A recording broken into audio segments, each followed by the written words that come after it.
Bonsoir mesdames, messieurs, bonsoir. Dans les titres de l'actualité ce 19h30, en ce jour, la communauté chrétienne catholique célèbre la naissance de Jésus-Christ, le Sauveur, l'agneau de Dieu venu enlever le péché de ce monde. La fondation Bank of Africa Bénin honore une nouvelle fois son rendez-vous ce mardi. L'institution bancaire a fait don de vivre aux enfants sous traitement du centre hospitalier universitaire départemental du Borgou et de la Liborie. Rapport sur l'état de la protection civile au Bénin, c'est l'Agence nationale de protection civile qui assure le lead de cet exercice qui vise à apprécier les efforts du gouvernement et des partenaires dans la mise à l'abri des populations. Le document en étude couvre la période 2016-2020 et les réflexions se mènent à Cotonou par les acteurs de la gestion des catastrophes. Et puis cette campagne initiée au profit des filles élèves des lycées, du collège et département de la Liborie, du Borgou et du Zou, elle est portée par le Fonds des Nations Unies pour l'enfance, UNICEF, en collaboration avec la société américaine Top Schools. Le lancement officiel de l'opération CG1 Boycon vise à aider le gouvernement dans ses efforts pour une éducation de qualité. Voilà pour le sommaire. Bonsoir et bienvenue dans cette session d'information. Nous sommes le 5 décembre, jour de naissance du divin enfant, le Sauveur, né pour la communauté chrétienne catholique. Les fidèles chrétiens catholiques de la paroisse Résurrection de Tukuntuna ont aussi célébré le rite.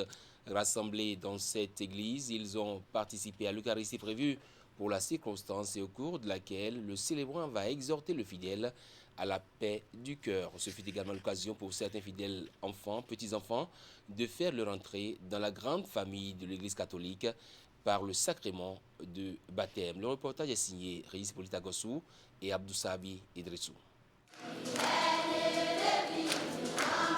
Il est né, le divin enfant, et symboliquement représenté dans cette crèche, ici à la paroisse Résurrection de Tukuntuna.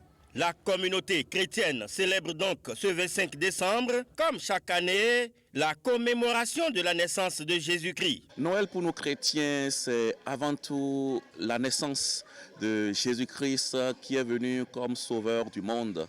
Jésus-Christ qui est fils de Dieu et qui est venu sauver le monde et nous rendre nous aussi fils de Dieu dans la miséricorde du Père. C'est donc pour implorer cette miséricorde de Dieu que les fidèles se sont rendus à l'église pour participer à l'Eucharistie. Occasion pour le célébrant d'exhorter chaque chrétien à vivre Noël et à se laisser conduire par Dieu. Noël, c'est toi quand tu décides de renaître chaque jour et de laisser Dieu pénétrer ton âme.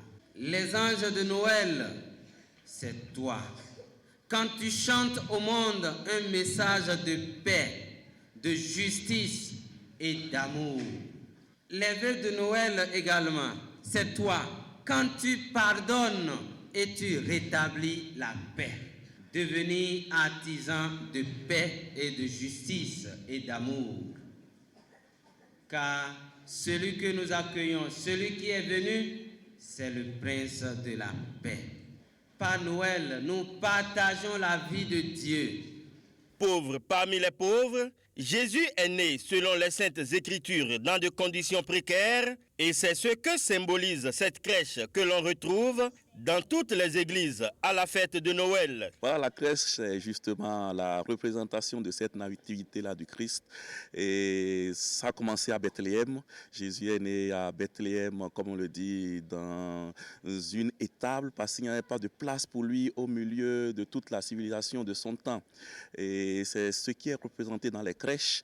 Et quand Jésus est né, les animaux, tout ce qui était dans l'étable, on représente ça justement pour se souvenir que Jésus est né pauvre parmi les pauvres et est venu nous rejoindre dans nos humanités pauvres. Et pour marquer cette naissance du Christ, qui demande du fidèle la renaissance à une vie nouvelle, des enfants ont été accueillis dans l'église à travers le baptême qui fait d'eux des fils et filles de Dieu.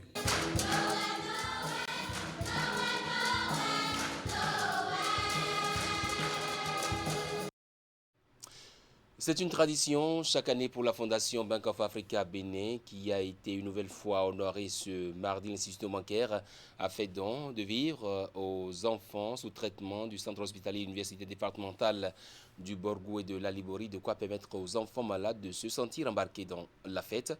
La remise a eu lieu au service de rhino-laryngologie et de chirurgie cervico-faciale du CHUD Borgou-Libori. C'est un reportage de Jacques Degbé et de Karl Aldo Baguedi. Des sacs de riz et de maïs, des cartons de sucre et de pâtes alimentaires, des boîtes de lait et de conserve ainsi que plusieurs autres kits alimentaires, le tout pour un montant de 3 millions de francs CFA. C'est par ce geste que la Fondation BOA Bénin vient semer la joie dans le cœur des enfants hospitalisés du CHUD Borgou à Libori en cette période de fête de fin d'année. Une action de solidarité devenue une tradition pour l'établissement bancaire et qui se justifie par l'adage selon lequel nul n'est heureux tout seul. C'est un grand plaisir pour nous, à la Fondation, de satisfaire à une tradition que nous appelons depuis la création de notre Fondation, l'addition de Noël Solidarité, que nous avons honoré depuis le lancement de nos activités. La Fondation BOA Bénin ne s'est pas arrêtée à ce geste à l'endroit des enfants. Du matériel médical a été également offert à l'hôpital de référence du Nord afin d'améliorer la qualité des soins administrés aux patients. En plus de ce qui est destiné aux enfants qui sont actuellement en soins dans votre centre, nous avons fait acheminer aussi quelques matériels, appareils médicaux que vous avez sous vos yeux. Entre 2009 et 2019, un investissement sur la décennie-là de près de 4 milliards de francs CFA. Et cela honore bien notre banque, qui est la première banque du Bénin, et en même temps figure parmi les 10 premières banques de l'espace humour. Du côté des responsables du CHUD Borgou à Libori, l'acte de la Fondation BOA Bénin est fortement salué. Ils promettent faire bon usage aussi bien des vivres que du matériel médical reçu. Que ces vivres iront effectivement dans le service de pédiatrie de cet hôpital. Nous vous promettons également que ce matériel qui a été gracieusement offert par la Fondation BOA, que bon usage en sera fait pour un mieux-être des patients, que nous soyons dans cet hôpital de référence pour toute la région Nord-Bénin. La Bank of Africa est la première institution bancaire au Bénin. Présente dans plusieurs pays d'Afrique, elle œuvre dans le social depuis plus de 2 décennies. C'est bientôt la fin de l'année. Les mouvements d'une ville à une autre sont nombreux. Les voyages s'effectuent sur la plupart du temps en taxi, surtout pour ceux qui n'ont pas leur propre moyen de déplacement et ceux qui ne désirent pas utiliser cela, ils sont obligés de prendre le taxi. La Société béninoise de brasserie est préoccupée par leur sécurité routière et s'est portée le jeudi 24 décembre passé sur l'une des gares routières les plus fréquentées de Cotonou, où le trafic départ est très important. Reportage signé Assion Kanyasongo. La Société béninoise de brasserie décode le code conducteur de taxi de la gare routière de Djonké à Cotonou. Une séance de sensibilisation en cette période de fête pour leur expliquer l'importance du respect du code. Nous allons au cours de ces activités et particulièrement au cours de cette journée de prévention routière communiquer sur les facteurs de risque. Comment arrive-t-on à un accident de la route? Qu'est-ce qui peut causer un accident de la route? 3 facteurs de risque sont à la base des accidents, selon la Sobebra. La surcharge, l'excès de vitesse et le manque de courtoisie sur les routes. À l'occasion, une idée de la responsabilité des conducteurs est expliquée. Prendre le volant d'un véhicule n'est jamais un acte banal. C'est un acte lourd de responsabilité. C'est une grande responsabilité pour vous, déjà en tant que personne physique, d'être au volant d'un véhicule. 1. De 2, de mettre à vos côtés dans ce véhicule pour une courte aventure d'un point A à un point B des passagers. Pendant cette aventure, la vie des passagers est entre vos mains. Donc une lourde et double responsabilité. Les bénéficiaires de la séance de sensibilisation sont comblés.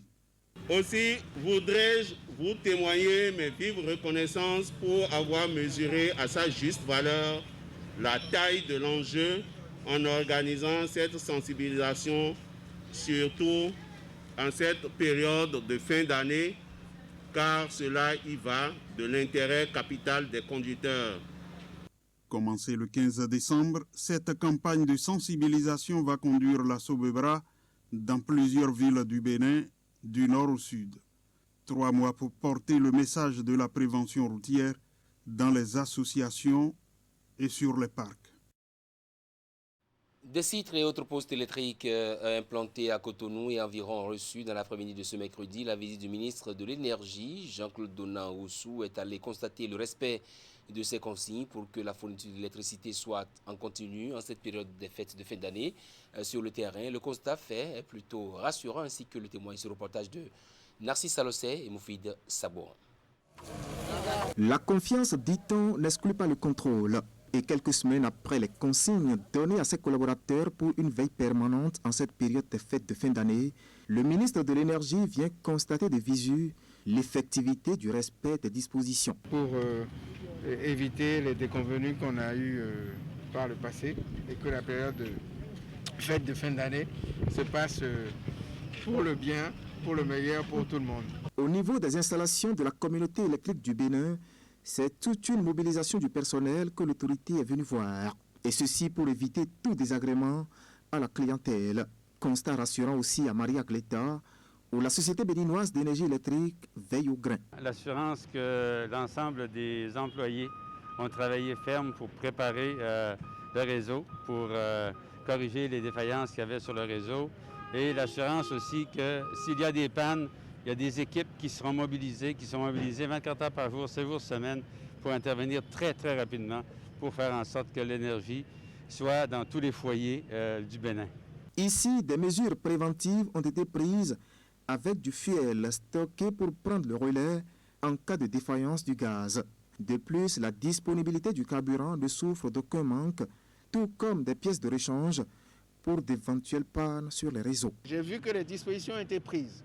Je leur ai demandé de tout mettre en œuvre afin que tout ce qui est maintenance préventive, c'est-à-dire la maintenance des installations qui sont programmées, prévues, aucun type de cette maintenance ne se déroule dans la période du 15 décembre jusqu'au 11 janvier et qu'ils puissent s'arranger pour le faire avant ou après cette période. Pas de désagrément donc pour les populations en cette période festive. Des mesures prises surtout dans le prolongement de la lutte contre le délestage au Bénin. Le délestage est désormais fini dans notre pays, puisqu'il y a suffisamment d'énergie, soit en production propre ou soit en importation, pour enrayer ce phénomène qui était volontaire, parce que quand l'offre n'est pas suffisante par rapport à la demande, on était obligé de délester. C'est terminé, c'est derrière nous aujourd'hui. Le phénomène de délestage relève donc d'un souvenir lointain et la marche est résolument engagée vers l'autonomie énergétique du Bénin qui, en moins de 5 ans, a fait des bons qualitatifs. De 2016 à 2020, notre réseau haute tension a augmenté de 66%. C'est-à-dire ce que nous avons effectué dans notre pays depuis 1960 jusqu'en 2016, c'est-à-dire pendant 56 ans. En 4 ans, nous avons presque doublé ça. Nous avons presque réalisé autant. Le réseau basse tension a progressé de plus de 25%. Le nombre de clients de la SBE a progressé de 25%, etc. En somme, rattraper les décennies de retard qu'accuse le pays en matière de production, de transport et de distribution de l'énergie électrique. L'échéance pour l'autonomie énergétique du Bénin, c'est l'horizon 2022.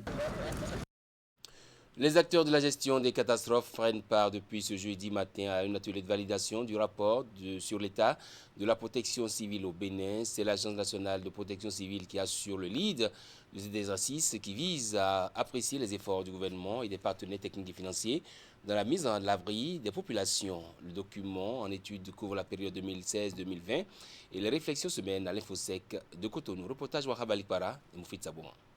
Depuis bien d'années, le Bénin fait face aux catastrophes naturelles et d'ordre anthropique.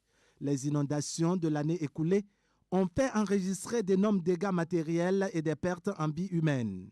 On cite douloureusement 27 décès, plus de 300 000 personnes sinistrées et une conséquence fâcheuse sur l'économie. Pour le compte donc de ces 5 dernières années, les acteurs se retrouvent ce 24 décembre pour apprécier ensemble le rapport sur l'état de la protection civile au Bénin. En tant que secrétariat permanent de la plateforme nationale de réduction des risques de catastrophe, l'Agence nationale de protection civile se réjouit de la tenue de cet historique et mémorable atelier qui tient lieu de reddition de comptes dans le secteur de la protection civile. L'agence espère que grâce à nos travaux, l'événement d'aujourd'hui puisse entraîner un avènement, l'avènement d'une nouvelle ère dans le secteur de la protection civile, l'ère d'une protection civile de développement, l'ère d'une protection civile efficiente, où la gouvernance est améliorée de par la synergie que développent tous les acteurs. Les statistiques sont alarmantes, mais l'État central veille et rassure. La problématique de la protection civile est au cœur des préoccupations nationales, confie le directeur de cabinet du ministre en charge de la sécurité publique. La protection civile est une composante essentielle de la sécurité intérieure et le gouvernement l'a si bien compris qu'il a développé depuis 2016 une approche holistique de la sécurité qui allie la sécurité intérieure, la sécurité publique à la protection civile.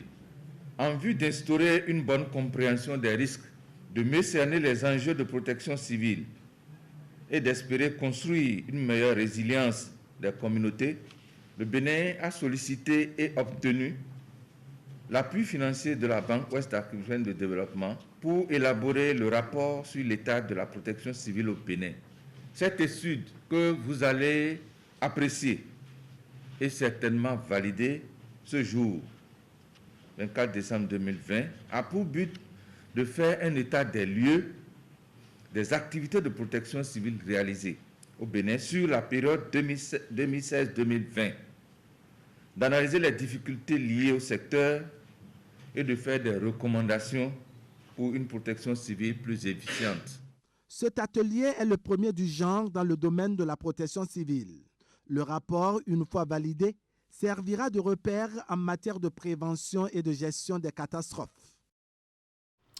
Cotonou a abrité ce mercredi le lancement officiel des activités du programme Eau, Climat, Développement et Genre. Sa mise en œuvre va prendre en compte 5 pays dont le Bénin vise à assurer une sécurité en eau et la résilience des communautés vulnérables face aux effets néfastes des changements climatiques.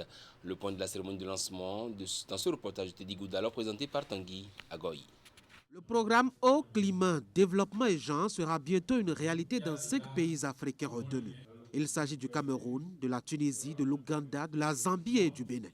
La mise en œuvre de la première phase, ici lancée depuis Cotonou par les acteurs concernés afin d'assurer la sécurité en eau et la résilience des communautés vulnérables face aux effets néfastes des changements climatiques. Avec l'adoption des objectifs du développement durable, l'égalité des sexes est placée au cœur du programme du développement durable à l'horizon 2030 à travers l'ODD 5, à savoir réaliser l'égalité des sexes et autonomiser toutes les femmes et les filles. Le GWP a fait progresser les questions du genre avec sa stratégie sur le genre et plus précisément avec son document intitulé « Plan d'action selon le genre ».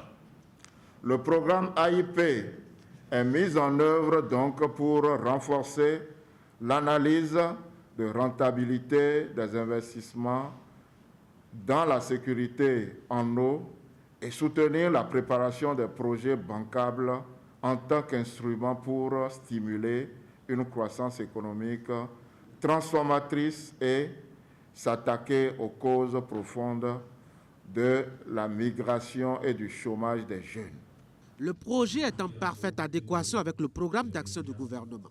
Des efforts sont en effet déjà consentis dans le sens de la sécurisation en eau à travers la signature de plusieurs conventions, l'élaboration d'une loi sur le changement climatique et bien d'autres. Ces efforts du gouvernement sont appuyés par les institutions régionales et internationales en vue d'améliorer la résilience des populations face au changement climatique.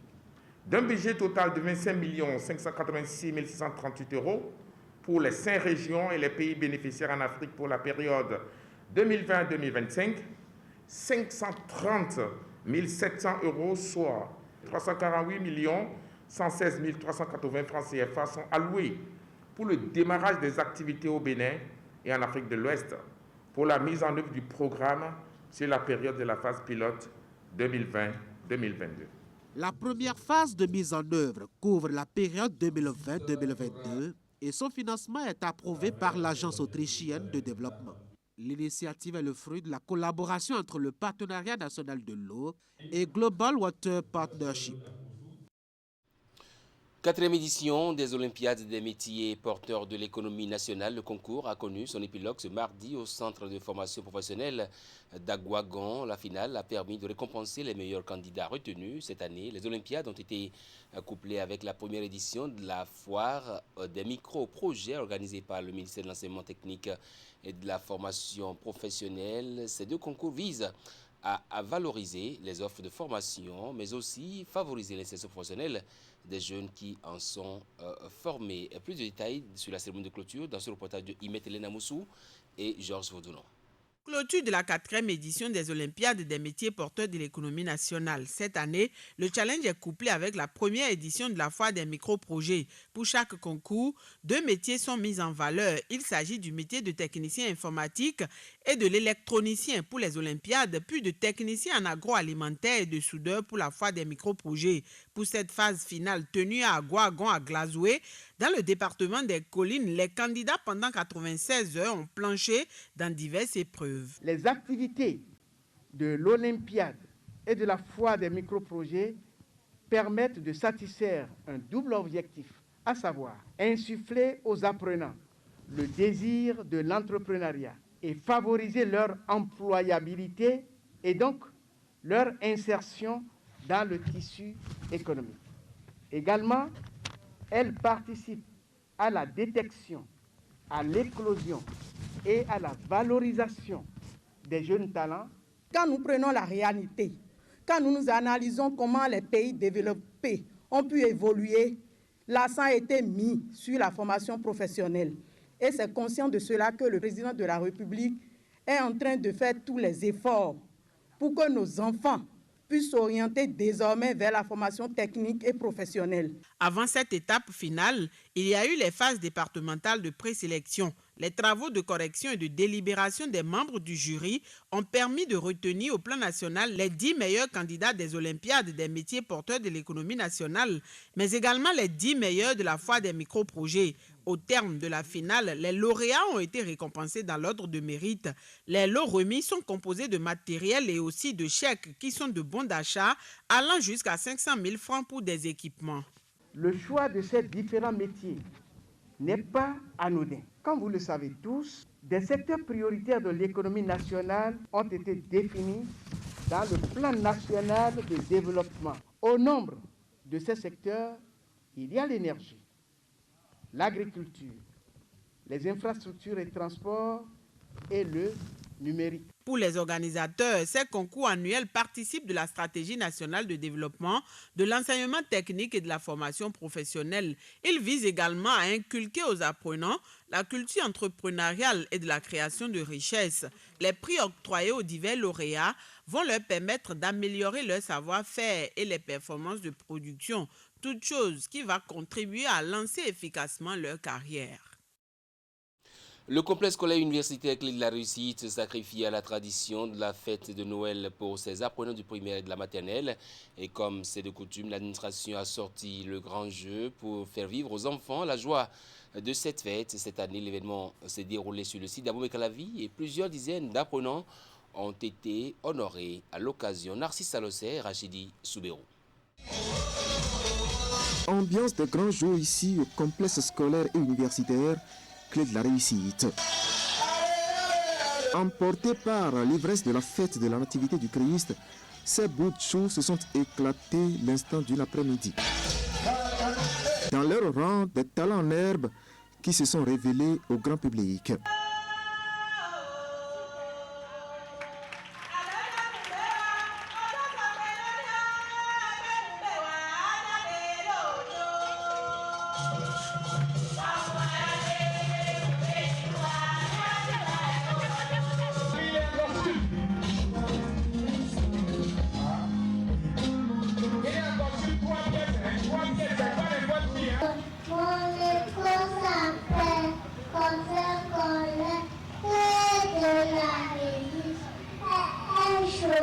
Chers parents d'élèves, au complexe scolaire clé de la réussite, nous estimons comme Victor Hugo que chaque enfant qu'on enseigne est un homme qu'on gagne. Vous convenez avec nous que vous avez toutes les raisons du monde de nous confier vos enfants. Que dis-je, nos enfants? L'affection dont nous les entourons n'est plus à démontrer. Confiez-nous vos enfants et nous nous chargerons de les conduire vers une réussite parfaite. Le chemin de la réussite est déjà tracé ici et les performances scolaires que réalisent chaque année les deux sites du cours primaire le montrent si bien. Pour les résultats de l'année académique 2019-2020, nous avons obtenu 100% sur les deux sites, dont l'élève à Bossaga sur le site de Ménotin, qui fait partie des 50 meilleurs du littoral au CEP 2020. Nous profitons de cette festivité de Noël des enfants pour vous présenter nos vœux de santé robuste, de paix, de prospérité et de succès. Que Dieu le Père Tout-Puissant vous comble de toutes ses grâces et vous aide à réussir tous vos projets pour que l'année 2021 soit une année de grâce et de réussite parfaite pour chacun et pour tous. Derrière les vœux du Nouvel An, l'arrivée du plus prestigieux des invités au festin en cette période. Drapé de ses traditionnelles couleurs rouge et blanc, le vieil homme à la barbe blanche est venu les bras chargés de cadeaux distribués séance tenante. De la réussite de cette année 2000 là-bas. Une source de motivation supplémentaire pour ces futurs cadres du Bénin, déjà moulés sur le sentier de la réussite, avec le credo de l'établissement, la culture de l'excellence. Et les apprenants jouissent des fruits de la meilleure offre d'épanouissement depuis plus de 15 ans.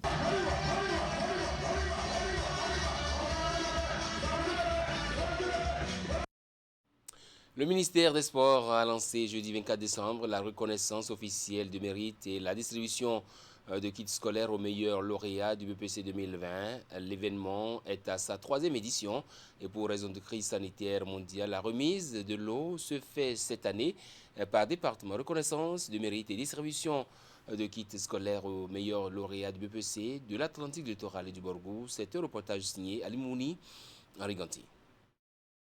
Ce sont les 3 meilleurs au BPC du Bénin et de chaque département que récompense tous les ans le ministère des Sports. La 3e édition de reconnaissance de mérite et de distribution de kits scolaires aux meilleurs lauréats du BPC se tient pour le compte de l'année 2020, mais avec une nouvelle formule imposée par la COVID-19. Nous encourageons l'excellence au niveau de la jeunesse en non seulement offrant des récompenses aux meilleurs élèves, mais également une sortie découverte pour découvrir le Bénin, parcourir des sites touristiques et offrir à ces jeunes enfants méritants des moments de loisirs. Mais la particularité cette année, faisant suite à la pandémie que nous traversons, nous n'avions pas pu organiser pendant les vacances ces moments de loisirs. Pour lancer les activités, 12 lauréats du BPC 2020 sont ici récompensés.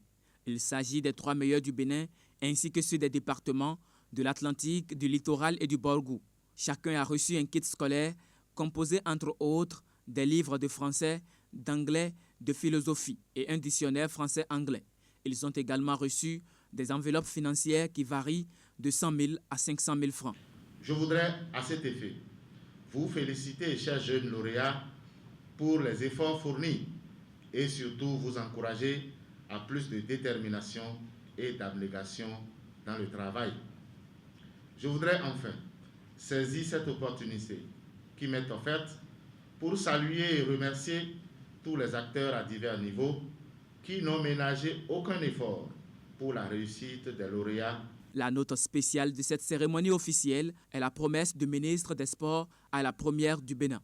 Pour sa performance, elle aura droit à un ordinateur portable.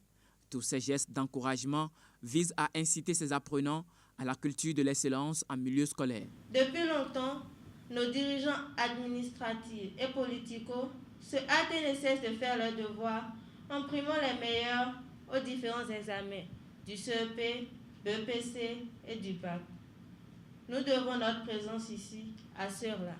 J'en profite également pour leur témoigner notre profonde gratitude et nos remerciements.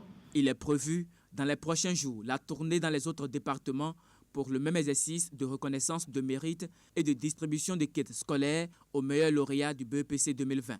Précisons tout de même que cette activité du ministère des Sports est conduite par le Fonds national pour le développement des activités de jeunesse, sport et loisirs. L'un des piliers sur lesquels se fonde le gouvernement pour le développement au Bénin du secteur agricole, c'est bien le programme d'action du gouvernement qui lui accorde d'ailleurs une place de choix afin d'atteindre l'autosuffisance alimentaire, un objectif qui ne saurait être atteint sans les moyens. C'est ce qui justifie la dotation en véhicules d'agence et de direction mercredi 23 décembre pour davantage accroître la productivité agricole. 4 agences territoriales de développement agricole et la direction de la production végétale sont dotées de matériel roulant.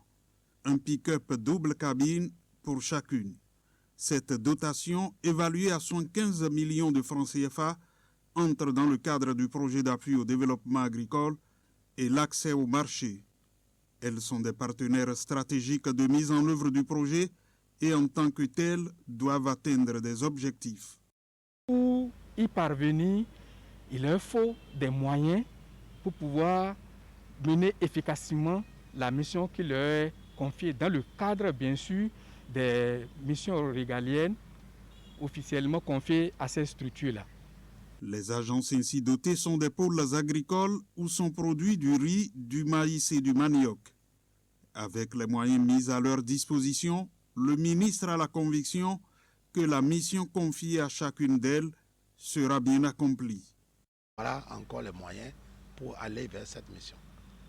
Mon vœu le plus cher, c'est que ce soit utilisé judicieusement à l'atteinte des objectifs et qu'au bout du rouleau, on ait fait une fois et demie au moins ce qu'on nous a fixé comme objectif. Mon pays doit grandir. Les populations de mon pays ne doivent pas seulement avoir de la nourriture à manger, mais de quoi porter sur le marché international pour devenir riches. Tout en promettant de faire bon usage des véhicules, les agences rassurent des résultats à venir. Les territoires que nous administrons sont des territoires assez représentatifs pour la production de ces filières. Nous avons démarré le partenariat avec le PADAM cette année et je vous assure que les prochains jours sont très prometteurs au niveau de ce partenariat-là pour que les objectifs de développement des filières qui nous sont confiées puissent être atteints. Le ministre de l'Agriculture, de l'Élevage et de la Pêche, Gaston Kossi-Dossoui, a laissé entendre que le Bénin se bat pour la richesse et la croissance économique. La campagne est initiée au profit des filles élèves des lycées et collèges des départements de la Liborie, du Borgou et du Zou. Elle est portée par le Fonds des Nations Unies pour l'enfance, UNICEF, en collaboration avec la société américaine Tom's Shoes. Le lancement officiel de la distribution des chaussures Tom's aux filles a eu lieu ce mardi au CG1 de Boycon. L'opération vise à aider le gouvernement dans ses efforts pour une éducation de qualité, mais aussi à atteindre le point 4 des objectifs de développement durable. Les précisions avec Imet Hélène à Moussou. 45 030 paires de chaussures destinées aux élèves filles des lycées et collèges des départements de l'Alibori, du Borgou et du Zou. La campagne de distribution vient d'être lancée au CGE Boycon.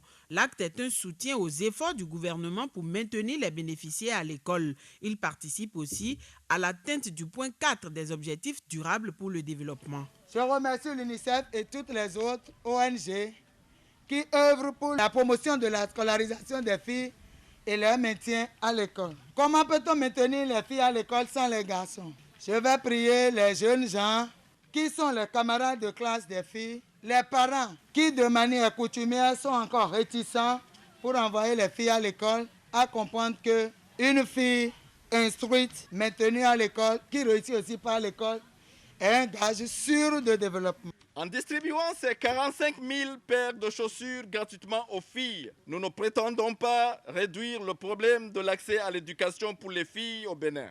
Mais nous tenons de trouver des solutions multiples à un problème commun. Chacun peut et doit apporter sa contribution pour faire en sorte que chaque fille puisse aller à l'école et finir ses études. Fruit de la collaboration entre le Fonds des Nations Unies pour l'enfance, UNICEF, et la société Toms aux États-Unis, la distribution des chaussures est une initiative complémentaire aux actions d'offres gratuites de kits scolaires et autres. Elle vise à baisser le coût de la scolarisation et permettre de réduire le taux de décrochage et d'exclusion scolaire.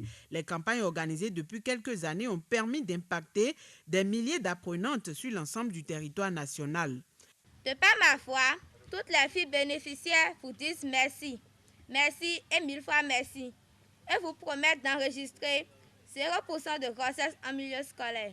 En choisissant donc d'accompagner le Bénin, l'institution internationale qu'est l'UNICEF et la société Toms permettent au gouvernement béninois d'assurer une éducation de base, de qualité aux enfants et aux jeunes afin d'acquérir des connaissances et des compétences, de contribuer à la réduction de la pauvreté, de favoriser la croissance économique, d'assurer l'égalité entre les hommes et les femmes et de promouvoir, par voie de conséquence, le développement social intégral global.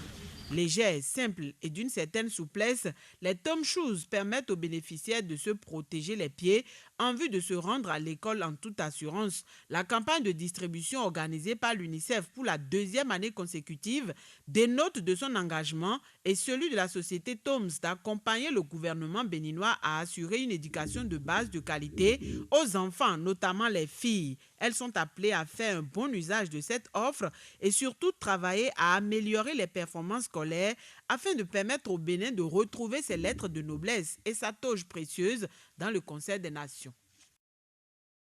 La 3e session du comité ad hoc de mise en œuvre du programme de travail commun entre le Bénin et la France a ouvert ses portes ce mardi 22 décembre, organisé à Poso-Tomé sous l'égide du ministère du Tourisme, de la Culture et des Arts.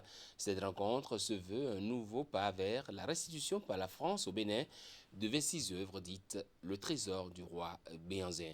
Reportage de Geoffroy Mensan et Florando.